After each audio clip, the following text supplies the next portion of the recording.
Welcome back to the Iconoclast Music Podcast. That's its former name. Now known as Greg and Bill's Guitar Uproar. I'm joined by my co-host, Bill Linero. Bill, how you doing, man? Doing great, man. Yeah, another beautiful day. It is another beautiful day, and we've had a week off. We released the last episode, but, you know, it's kind of bi-weekly, which, you know, eventually here, maybe in September, we'll get, like, every week we'll have an episode coming out, but it's just been so busy, and I've been traveling, and I know you had some stuff going on. I'd like to hear your news, Bill. I got engaged. Congratulations, brother. Thank you. Got engaged on Sunday. 3 months of planning to make this go off without a hitch. Talk about some of the finer details of this thing. Man, basically, I had asked my fiance what is her ideal dinner, and she told me, dinner on the beach, with tiki torches and the sun setting. And so I called my friend Frank and his wife Debbie and asked them if, we can make the proposal at their beach house in Santa Cruz. And they said, absolutely no problem. So got that sorted out. And then I had the idea that I wanted to have 35 or 40 of our friends and family holding a big giant sign that said, "Will you marry me?" So I had a big 14.5-foot banner made, had them come down to the beach while she was in the house pouring glasses of wine. And then I had my friend Paul fly the ring down on a drone to me, after she saw all of her friends and family standing there. So it was quite the operation, And then her favorite song, "Voyage to Atlantis" by the Isley Brothers, started playing just as she walked out the threshold of the house. Under the assumption that there was going to be whales in the ocean. That's what I told her. I said, "Hey, there's whales out here." And she came running outside, and then the music started playing. She saw everybody, was shocked, and then the ring came floating down into my hand like a feather. So, man, that's killer. And she said yes. Congratulations, dude. That could have gone so many ways of wrong. Yeah, it could have. Wind could have knocked that drone into the ocean. Whales could have been out there and, porpoise their way up into the sky to knock that thing out. I mean, just so many different things. She could have said no. That's right. That was the biggest thing. But, we flew the drone from the courtyard at the front of the house just over the roof of the house onto the back deck. It never made it towards the ocean, That's so cool, man. Yeah. So it was good. And then this weekend, Sunday, we leave for Isla Mujeres, Mexico for a week. Nice, man. That's the eastern coast of Mexico, correct? Like Cancun side? Yeah, it's just exactly. So we're not going to Cancun. We're flying into Cancun, but we're going to the island right off of about 20 minutes off the coast of Cancun. That's where we had our honeymoon. 2000 Really? Oh, I should have. 2003. Yeah, we had, it was called the Beach Resorts, and there's like 6 or 7 different resorts you can go to up and down that coast. And so we stayed further south that actually had been destroyed by a hurricane, not like maybe 5-10 years ago, whatever it was, and it's no longer even there. And so but dude, it was amazing because it was all inclusive, all food, all drinks, all everything. Travel up and down the coast. There were some tours that were booked that were included too, and we ate sushi like nearly every second meal. It was a really fun time. Yeah, it was cool. Great. Yeah, I can't wait. I'm really looking forward. Last time I was in that area was we were on the Tony McAlpine cruise tour, and me and Tony went on this cruise, and so we went to the Cozumel. That was the first time. Nice. So that that's just east, I guess. Is it east of Isla Mujeres? So I'm really looking forward to it. I can't wait. Oh man. So when are you leaving? I'll leave Sunday. Nice. Sunday. And then you'll be back. You'll be back this Saturday. I'll be back Saturday, and then I see you Sunday after that. So that'll be the day that I'm at Ashley. So I'm doing this documentary. I've talked about it a million times, posted on social media. I'm doing a documentary on Prairie Sun Recording Studio. So on Saturday, when you're flying in, that'll be the day I'm shooting the interviews for Prairie Sun Studio up in Northern California, Napa. So it's gonna be so cool. I talked to Muka, who's the owner. I just talked to him yesterday, and he said we have full run of the studio all weekend. So we'll have Saturday and Sunday. Sunday we'll be doing drone footage of the property. And this past week, I was in Las Vegas and I got to interview legendary CEO of Shrapnel Records, Mike Varney. That was incredible. And also Stoney Curtis, who runs Counts Customs recording studio. I think they call it Counts Desert Moon Recording. what a fantastic experience. Do you mind if I just talk about that real quick? Go for it, dude. Of course. So they gave me this address, and we stayed at the Mirage this time, and what a fantastic hotel to stay in. The pool is amazing. The food at the Mirage, all the restaurants was incredible. They've got a Starbucks there. I mean, I can't say enough. We stayed in the Stay Well suites. So it was like, extra purified or whatever they say. Mm-hmm. Super quiet, super comfortable. Everything was clean. So the second to last day, I get this address to go to a studio to, interview Mike Varney and Stoney Curtis. And as I'm pulling in, I'm going, this looks like Count's Customs. And I know that Stoney's in, Count's 77, Count's, Danny Coker's band, who I've had on the show. So look back at the Iconoclast Music Podcast, look back in the back catalog, and you'll find that, my interview with those guys. So anyway, I know these in the band, but I'm not thinking I'm going to the A&E or the History Channel set. As I'm pulling up in my Honda CRV, I got a little video. I don't know if I sent it to you. No, I haven't seen it. I'll send it to you. All So right. I'm pulling in, and it's the gate that they pull all these beautiful hot rods that they customize. And I'm driving up to it in my Honda CRV. I mean, it's an empty lot. I mean, it's empty because everybody's gone home for the day. I think I got there maybe 8 o'clock, something like that. So as I'm pulling up, it's this gate where they say, I think it's, they'll say the one guy's name is Rolly. Rolly, bring that beautiful car out, or whatever Danny Coker says. Something like that. Mm-hmm. And I've got my little Honda CRV. I'm parked right in front. I'm like, this is rad as hell. So as I'm messaging Stoney to let him know I'm there, he lets me in the studio. I got pictures of the studio, gives me the tour. That's where those guys rehearse, and a lot of other huge Vegas bands rehearse there too. It's just a really cool facility. Really, it's decked out in what you would expect like a studio set to be. It's just beautiful, man. So I did the interview with Mike Varney, hung out with him the whole night. I think he got there around 8, and maybe he left at 11 or midnight, something like that. It was a long time. And just a million stories, a million great stories about shrapnel. I got to ask him about, what the process was like for like the Jason Beckers and the Richie Kotzen and Marty Friedman, all those guys that you're listening to those records going, I could sit here a month and work out these parts, and I probably wouldn't play them as technically proficient as these guys are pulling them off. So I asked him, I'm like, dude, I started by saying, when I record my records, I give myself unlimited passes. I want to get the part right. I'm writing the part. I want to, the conviction's got to be there. The style's got to be there. And I can't bum any notes. It's got to be, I get it when I get it. It's like, I'm not trying to put pressure on myself. I said, those guys had like a week in the studio. How did that go for them? He's like, well, a lot of pre-production, a lot of practice, and raw natural talent. Mm-hmm. Those guys had that raw natural talent where they were just able to sit there and just blow licks all day long.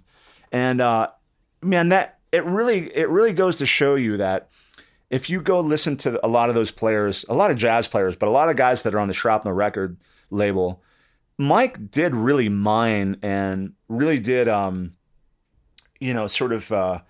together the soundtrack for those great players. And I wonder if those players are still out there. I mean, I know there are great players and there are kids, but the difference is can you write the part, record it, and bang it out in like a week's time? That's right. I mean, we're talking, they didn't even have scratch tracks going in. They had demos and stuff, but they basically had to have their shit together in order to pull that stuff off. And it's really incredible. If you listen back, I got some Tony McAlpine stories that just, there was one, I'll tell you one story. And maybe what I'll do is at some point, I'm going to, obviously all this footage is going into the movie, but I'm going to edit it down for Mike, and hopefully I'll be able to do a Shrapnel Records documentary.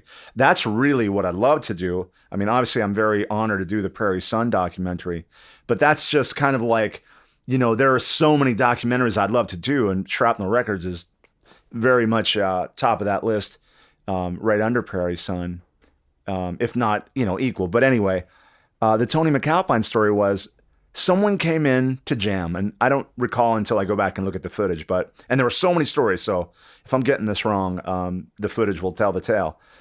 And as Tony's playing, I think he was playing piano, Mike Varney said.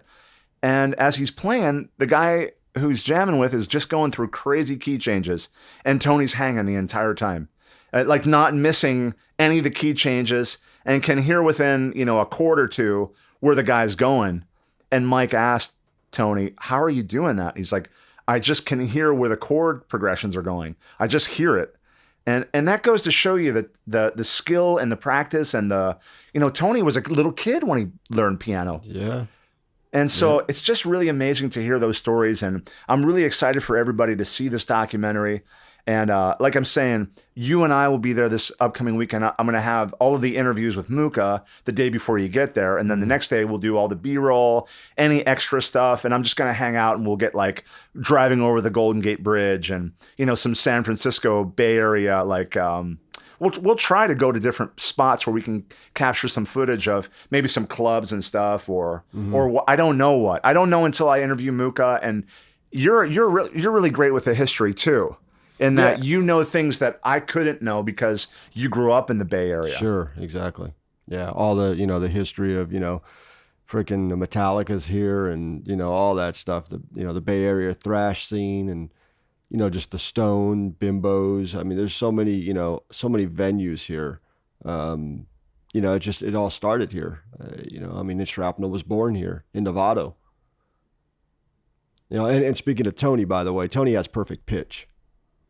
He absolutely has perfect pitch. There's recently, probably within the last 2 months, maybe 2.5 months ago, I was on the phone with him here, and I just wanted to test his perfect pitch, right? Just because just to mess with him a little bit. So I have a piano here, and I started hitting random notes on it. I said, all right, what note is this?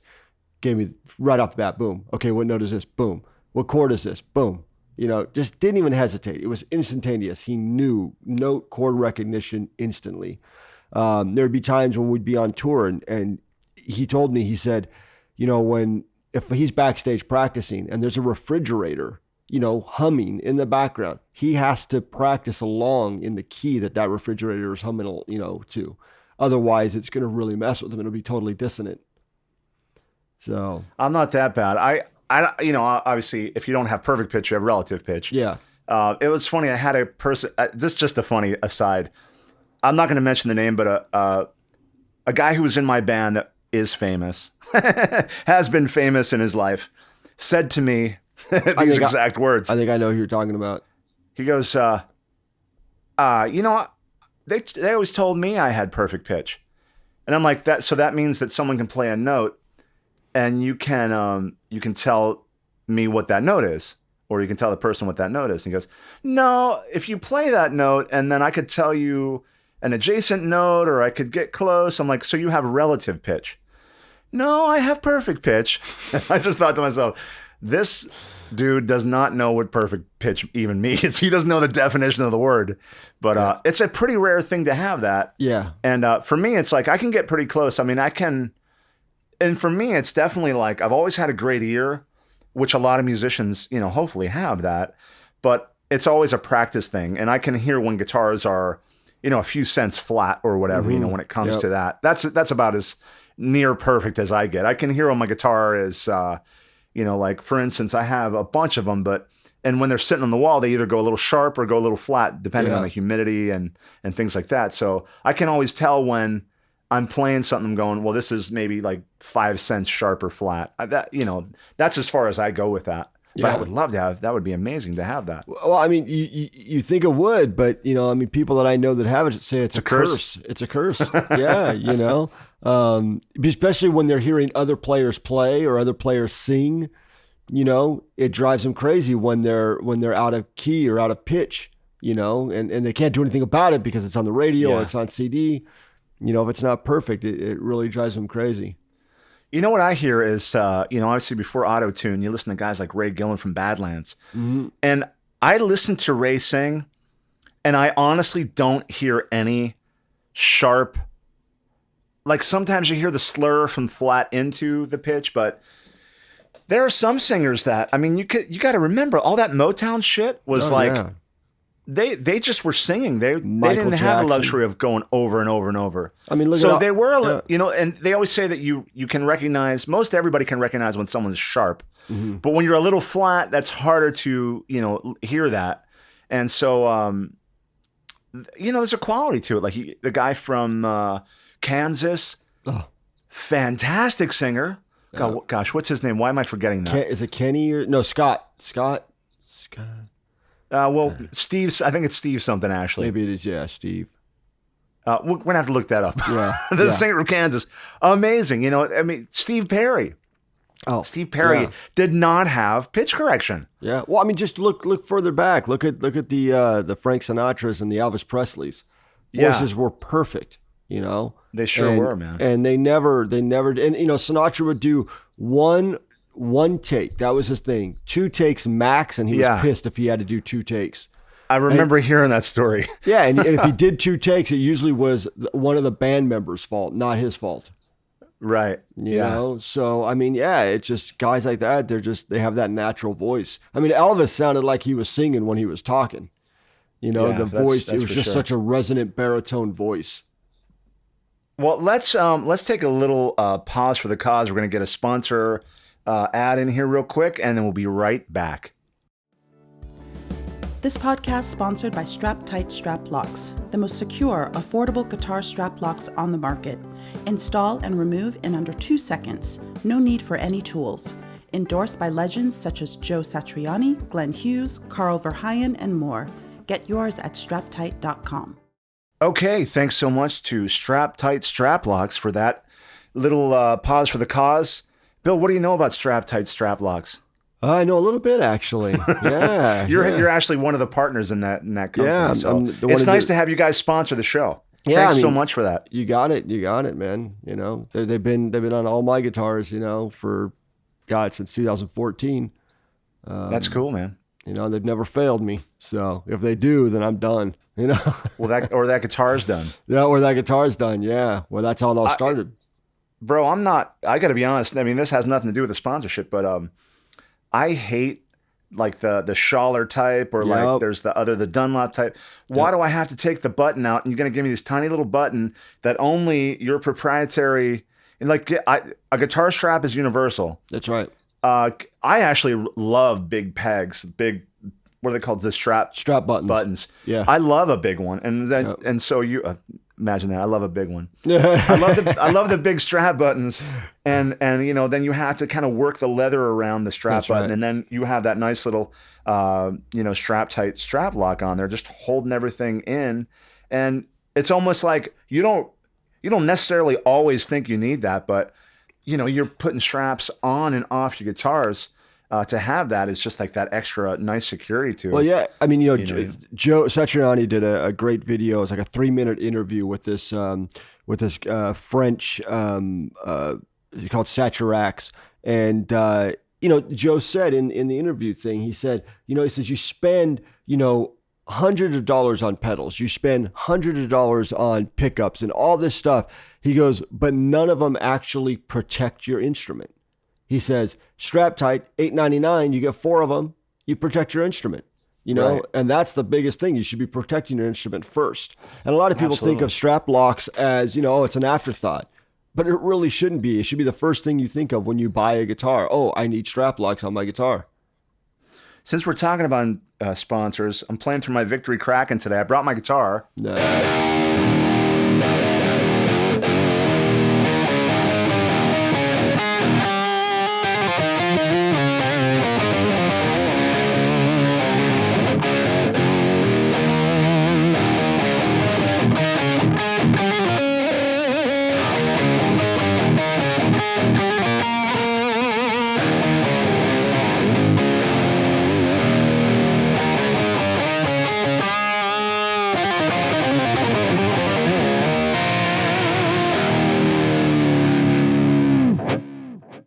I have to tell you, for years, people have been telling me, when I say years, I'm talking when I go back to my age 16, when I got my first real guitar amp, you crank it up and you hear all this hiss and crap. And I'm so stupid sometimes, man, because I don't listen when people tell me stuff. They say you should get a noise suppressor. You should get a noise gate. And so I'm doing this recording, and it has a lot of stopping and starting. And since I'm editing the audio myself, I'm mixing this record myself, and I'm just going to send it out for mastering. So I'm doing everything. The biggest pain in the ass is when you're going and you have to go and do maintenance, but cleanup in between the chords. You know, any amp is going to have especially if it's high gain, is going to have a little hum in between the notes. So I like to have the noise floor pretty low, you know, the noise to signal ratio. I try to get it so my amp is not screaming for vengeance, you know, and, in between when I don't want it to. And so it's funny, I got the dang noise suppressor, and obviously it's not going to catch any signal at all. Now, there's another way to do it where I should put the noise suppressor in the loop, and I can, choke it off at the power amp, but I'm not doing it that way, and it's like next to no sound. I mean, it's just so nice having that. And so what I'm using today is my Mighty Mike guitar. It's the USA, so it's a mahogany body, and then I had them put the Sully bridge pickup in. It doesn't have a neck pickup at all. I'm running through a Strobo Stomp. Man, I can't speak today.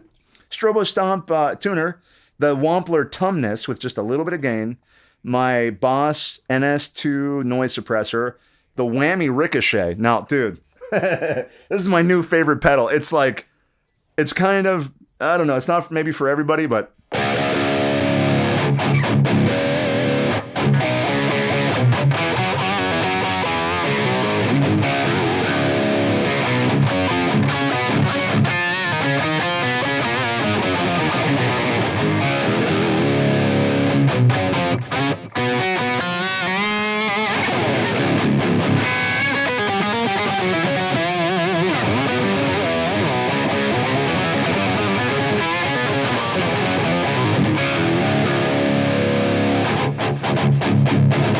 I love that sound. Yeah. So I've got an octave below, and it does different, it's called a Whammy Ricochet. So it does these weird, it'll do a, like a pitch up, pitch down. I don't want to demonstrate that right now, but that's what I'm using, and through the Victory Kraken amp. And this new record I'm doing called Reflexive, I don't know about you, but for me, I've always kind of, growing up a kid, I was 10 or 11 in the early 80s. And when MTV first started, it was like all the British pop electronic bands, and it was also metal. So it was like Def Leppard and like Gary Newman. Yeah. Like, and I love them both equally. Let's see if I can pull. Oh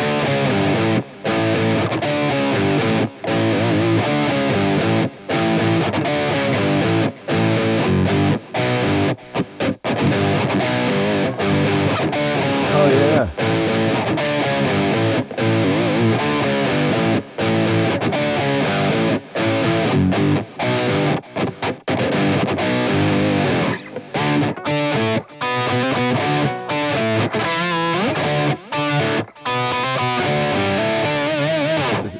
There you go.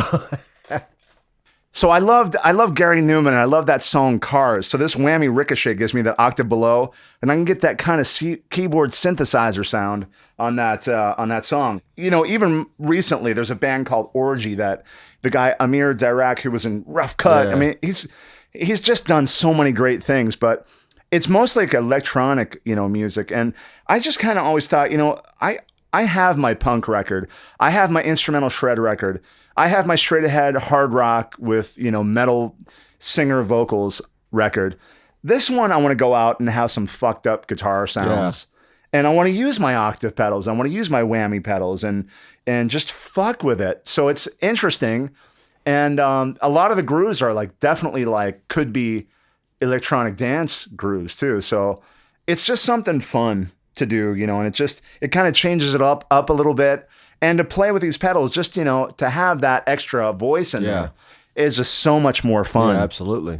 So that's what I'm doing. I'm using these pedals to kind of thicken things up for one, and two, change the voicing of just, otherwise you just have straight Root 5 chords like anyone has a million times over on their records. And I'll have some of that too, but I'm going to have some fucked up sounds too. Well, I mean, that's the joy and the cool part of recording and being able to create, at your own leisure. Well, we should talk about some folks that are no longer with us. Within the last couple of weeks, we lost some legendary musicians. I mean, they all hit me pretty hard. I'll be honest with you. This round of, I mean, we had Jeff LaBar passed away, and we talked about that in our, I believe it was a previous, might have been 2 episodes ago. And, you know, I would love to have said a million things about that. And for me, it's, I'll just leave it up to the fans to, you know, have their memories of Jeff LaBar and Cinderella. And I think that's important for people to celebrate the lives of the people that they loved as, you know, artists and musicians, you know, personally. That's a personal thing. For me, I got to tell you, Dusty Hell. Oh, man, I've been a ZZ Top fan since I could even remember listening to music. I mean, it just seemed like beer drinkers and Hellraisers and waiting for the bus. And, you know, it's just those songs they're in your DNA. I mean, in the town I grew up in Pennsylvania, a little town, you know, north of Pittsburgh, I don't think they let you graduate high school until you knew those songs and you could recite the lyrics, because it just seemed like it was on the radio every single day. And of course, you know, Legs and Sharp Dressed Man, you know, and we were like 10 and 11, you know, this is early 80s. That was a staple. That's pop culture. ZZ Top with the beards. But the thing is, it goes a lot deeper than that. If you study the back catalog of ZZ Top, those guys were tremendous players, and go watch some of the stuff from the 70s and even before Eliminator, before they were a pop band, you know, like they had pop tunes. Those guys could fucking hang on stage, 3-piece. Oh, with anybody. Cowboys. With anybody. They're cowboys, man. You know, they look like cowboys, but it was like hard rock, not even country. It's hard rock blues. Blues. It was just, and it was always the coolest band. They were just the kings of cool. There's a good documentary that just came out. I believe it's on Amazon. I thought it was on Netflix, but it might be Amazon. Okay, sorry, you're right, Netflix. And it's definitely on iTunes Music. I think it's called the biggest little old band from Texas, I think. So it's ZZ Top. Look it up. It's a year or 2 old. It might even just be a year old, but it's great, and it's just beautifully edited. And there's a ton of there's a ton of content in there about the story of ZZ Top. And I have to say that the thing, I mean, God, there's a million things that make that sad, but the dude was on stage pretty much up until the time where he died. And I don't know the details of how he passed, but there was something that, you know, he had something with his hip, and you're going, wait, that was just something for his hip, and then that turned into something.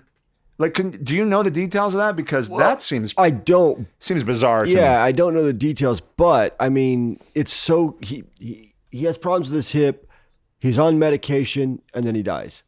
You know, and then dies. And it's like Tom Petty. His problems with his hip. He gets medication, and he dies. You know, I honestly think both of those were bad reactions to the medication. And you don't know what underlying. You don't when you're on your. I have to say, you know. You just don't know what other underlying things, you know, and it's always like they say, oh, you know, he died from a heart attack or whatever. Well, it's always that. It's always, I mean, you could be hit by a car or you could die from a heart attack because your heart's always going to go.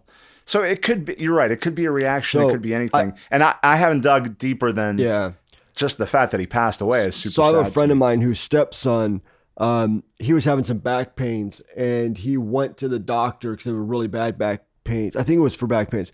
Anyways, he went to the doctor. The doctor gave him some medication. He was 21 years old, and he was home that night, and he was laying on the couch with his girlfriend. He said, oh, you know, I'm really feeling a little weird right now. Within minutes of that, he died. He had some bad reaction to the medication. Also, we lost Joey Jordison. Drummer, former drummer, Slipknot, and he had a ton of things. Yeah, Murder Dolls, Scar the Martyr. Yeah. Right. And the thing about it is, I was talking to a drummer friend, my friend Chris Compton, who's done some songs with me. We've put out together, and you know he's always been my drummer when I go play the East Coast. He's always the first call guy. If he's available, I'll get him.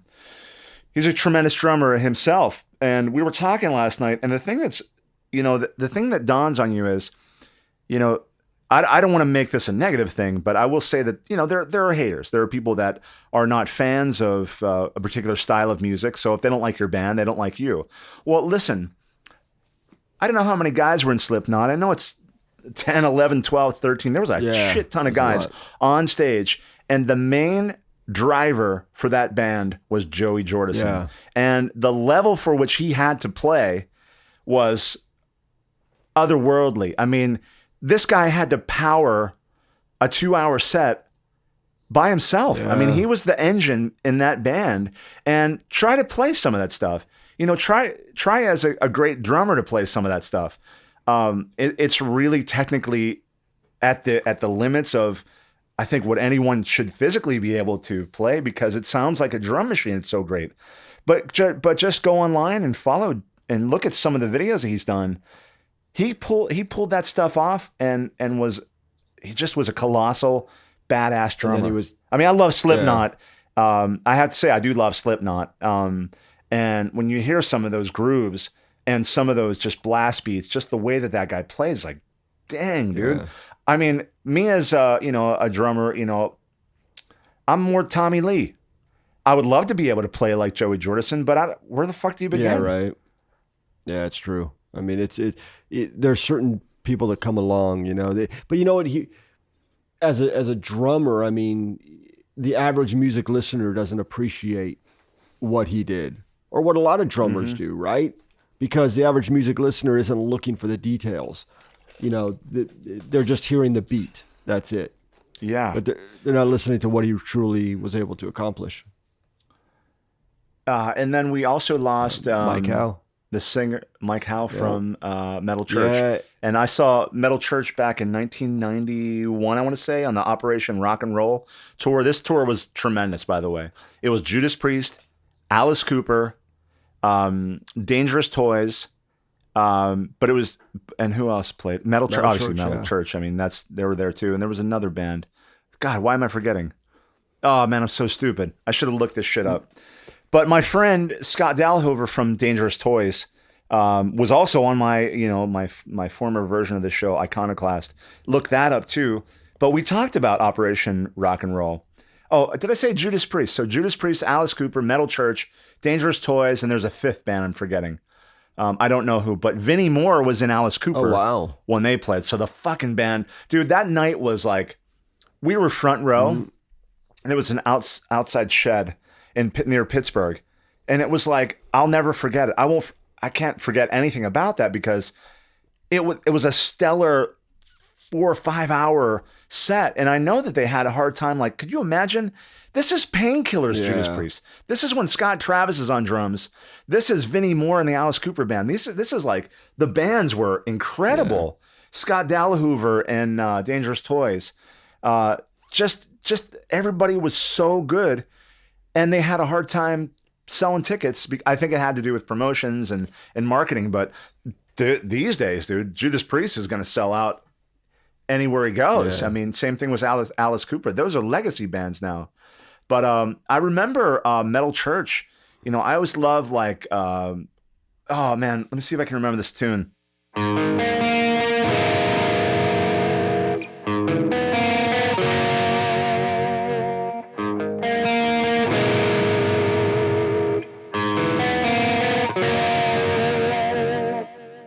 That was kind of like their popular MTV hit. And then it turned heavy from that point. Yep.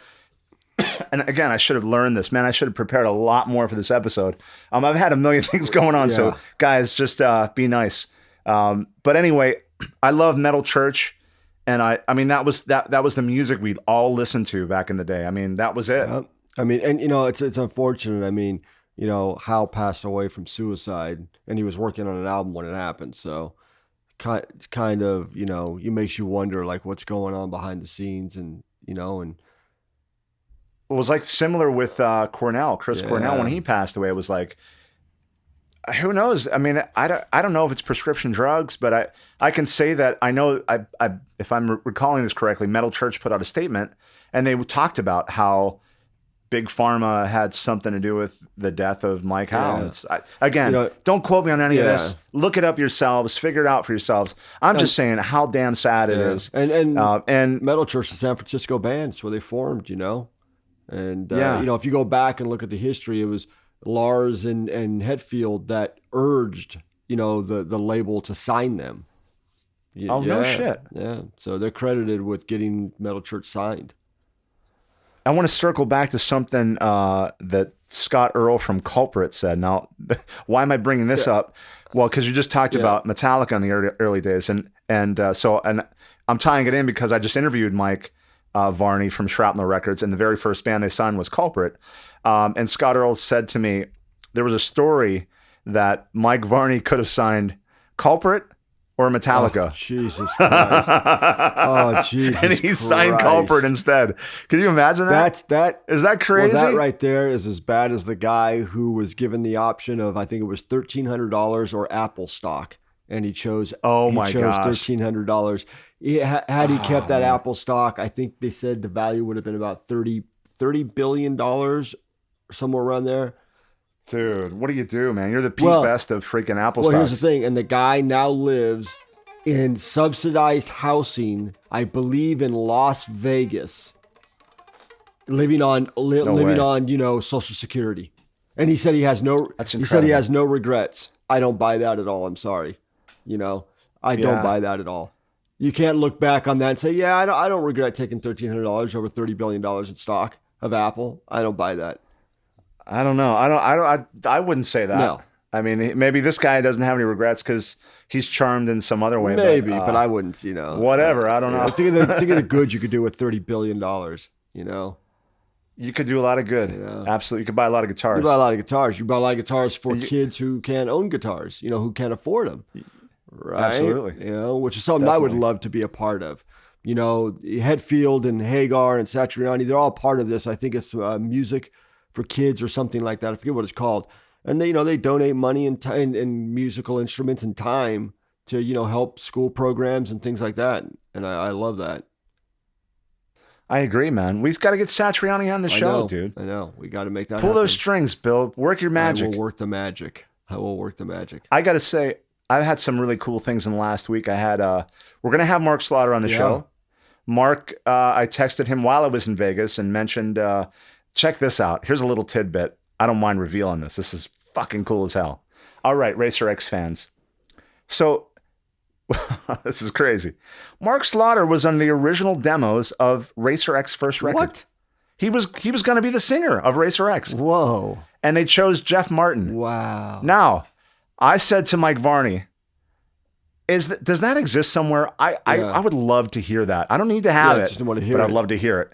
And he said it exists. Oh, wow. And he didn't even pause.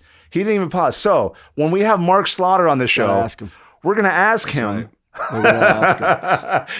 You got it, man? Because I want to hear this, dude. You can play it over the phone. I'll sit here and listen to it. That's great. Wow. But that's incredible. That is really cool. So anyway, everybody had really great things to say about each other. I worked with Rudy Sarzo last year at a company I was working with, and we did a video series.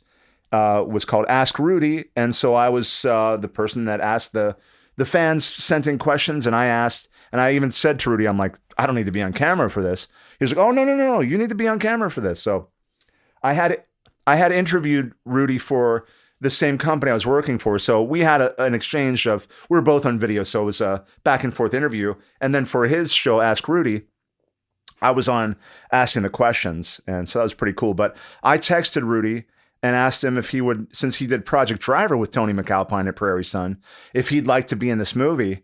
And he said, absolutely. So I'll be interviewing him in the upcoming weeks. And man, this thing is just shaping up. That's great. I mean, you'll see Rudy's back in Quiet Riot now, which is pretty amazing. I saw that too. That's pretty amazing. And they need to bring Carlos Cavazo back in the mix. I agree. I love those guys in the band, but if you're going to have one original member in there, well, it's like, get Carlos back in too. Exactly. Absolutely. You got it. I mean, Carlos obviously, took over for Randy Rhoads, which was huge shoes to fill, Absolutely. I mean, when the Quiet Riot Years album came out, do you remember that? Yeah. I was a little, I liked it. There's the Laughing Gas, Randy's unaccompanied solo. I was a little disappointed though when I found out that Kevin Dubrow basically took Randy's solos and ran them through wah pedals after the fact. Yeah, when they went back in the studio to put that album together, Kevin said, I ran some of the solos through wah pedals because that's what Randy would have wanted. And I was like, man, that's not what Randy did. You know, I don't care what Randy would have wanted. I want to know what Randy did at that moment, because you're capturing that moment. So going back in and doing what you think somebody wanted to do is not authentic to what happened in that moment when that album was recorded. I agree, man. Hey, speaking of early 80s music, this was one that changed. I mean, I believe this was the first #1 metal record. I remember when I would listen to, I remember when I would listen to the radio, I would have a little cassette player there, and I didn't have a way to record from the cassette. I had to put a cassette player near the radio. That's how I would, listen to songs back again. Because I didn't want to wait for 8 o'clock on a Friday night for them to play the top 10 songs. And I remember...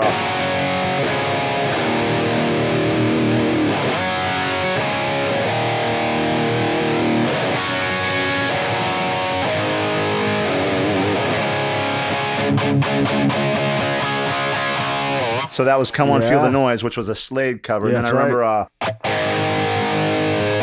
Health.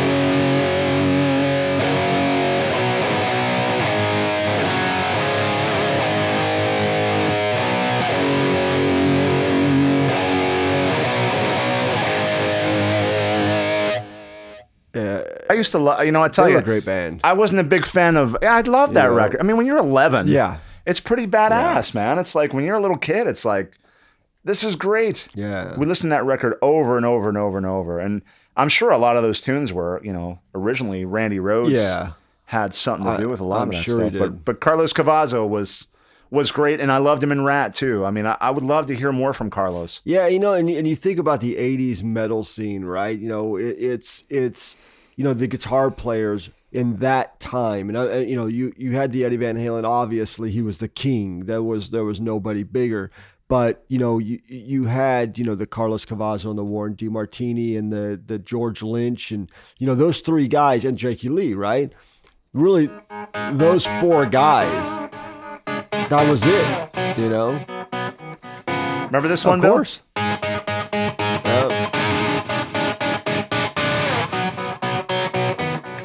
I used to put in that little bass line because I felt like I couldn't hear the song right unless I heard the bass line. It was like that.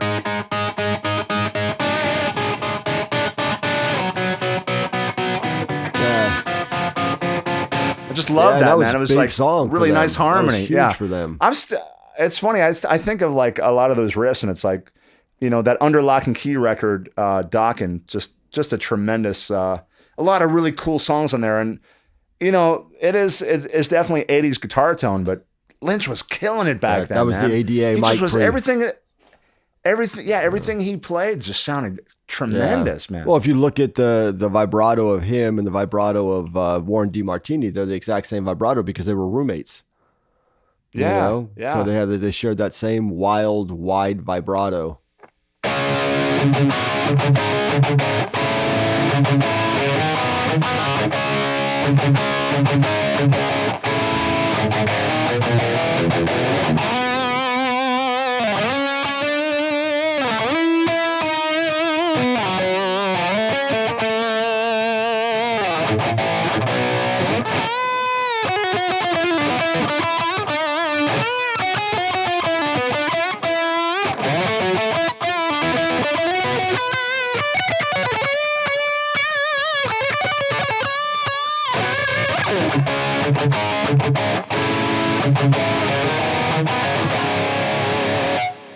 Yeah, man. DeMartini's my dude. Yeah. That's like I got to we did the G4 event we mentioned in another episode, and I tell you what, the whole event, I got a ton of like his he did a lot of songs that in the rehearsal that he didn't play live. Walking the Dog, I got all that video and wait a minute, Warren was at that G4? Get the fuck out. Yeah, DeMartini was one of the guitar players at G4, homie. I don't think I have any footage of him with all the footage I shot. I'll send it. I'll send what I have to you. Yeah, I didn't meet him. I didn't meet him that weekend. Well, I got to meet him. Yeah. And I got the Bananas Large gaming guitar. It was funny. I'll tell the story real quick. I've told this a million times, but Bananas at Large was the store I worked for, and Alan Rosen invited me to be there as like the guitar player for the store, and if anybody needs anything, we did backline for those guys too. So we had Black Star amps for Phil Collin, and we were right there near the stage, and whatever they would need, we would have it. And And so we were there to help and, sell guitars obviously too. But so this guitar I was eyeing up, this Charvel Warren D. Martini signature snakeskin guitar. It was funny because Alan said to me, hey man, I'm going to get these guys to sign this thing. Come with me. And at the very end, it was like one of the last days of the show. At the very end, he hands the guitar to me and said, this is for you. And at the same time, he's taking a picture right behind me. He gets Phil Collin and Warren D. Martini to stand up behind me. They look like cardboard cutouts. It's crazy. I still have the picture. I'll send it to you. I've posted 1 million times on social media. It's like one of the coolest moments of my life, really, because those were my dudes. I mean, D. Martini and Phil Collin, that's what I listened to when I was figuring out guitars. So what a thrill that was. And but the very last night, the last night jam when they had Tommy Emmanuel. Tommy Emmanuel Collin, playing Telecaster with Satch, and that was incredible. Yeah. So I've got all that footage. Yeah, they've got all that. So D. Martini is kind of like mixing in with the crowd, and he's notably a shy guy and doesn't really do that. And so he was talking to someone else, and I said, hey man, I just want to say, if it wasn't for your playing, I wouldn't be playing the way I am. And thanks so much. I don't want to stand here and ogle over you and ask you 1 million questions, but I just got to say, dude, you're like the reason why I play the way I do. And I'll never forget. He was just like, hey man, thanks so much. Hey, what's your name? That kind of thing, like the normal interaction back and forth. And just the coolest guy. I mean, he just could not have been a nicer guy. And, sometimes when you meet your heroes, they are cool. Yes, yeah, exactly. Absolutely. I just drove by Bananas at Large yesterday. The new location they've got in San Rafael, right? I didn't go inside, though. We'll go up next weekend. Yeah. I'm going to message Alan and see if I can have Alan's the owner there. And every time I'm up in the area, I'll tell you, Alan's been so cool. Billy Sheehan had a clinic one time, and he said, hey, man, do you want to play? I'm like, what do you mean, do I want to play with Billy Sheehan? Hell yeah, I want to play. So they were trying to get Neil Sean's son, and they were trying to get Neil Sean, but Eric Martin, check this out. This story is incredible. Eric Martin had not yet reunited with Mr. Big. Okay. So Billy Sheehan sent a bass to Eric Martin's house for his kids, a Billy Sheehan bass. And so then Billy plays this, and Eric Martin lives right in that area. I've known Eric for years. So there's a couple of funny stories here. Billy Sheehan could not have been a cooler guy. And we went up and jammed, I forget, it probably was like LaGrange or something.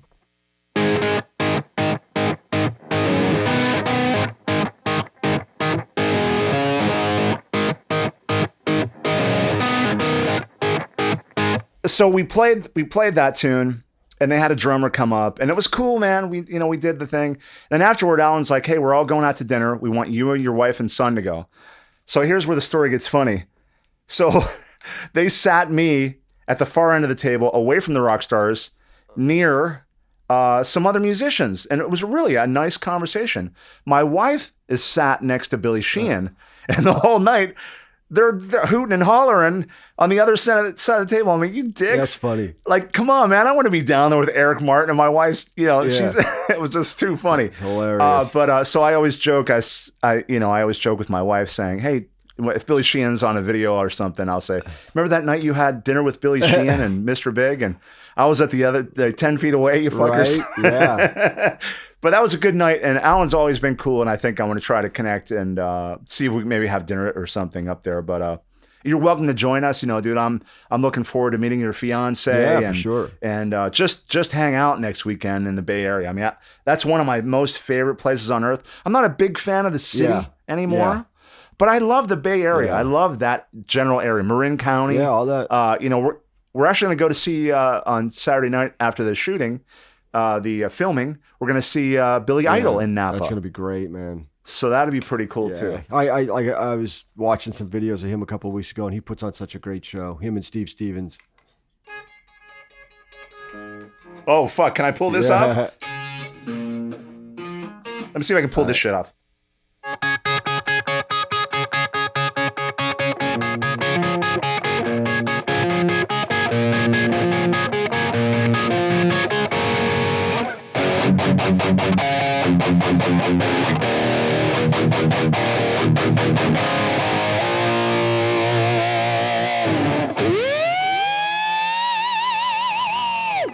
Yeah, and we have my friend who is also my local guitar tech, Frank Falbo, has been teching for Steve Stevens, has been gone for a month. So that'll be the very last night of the tour.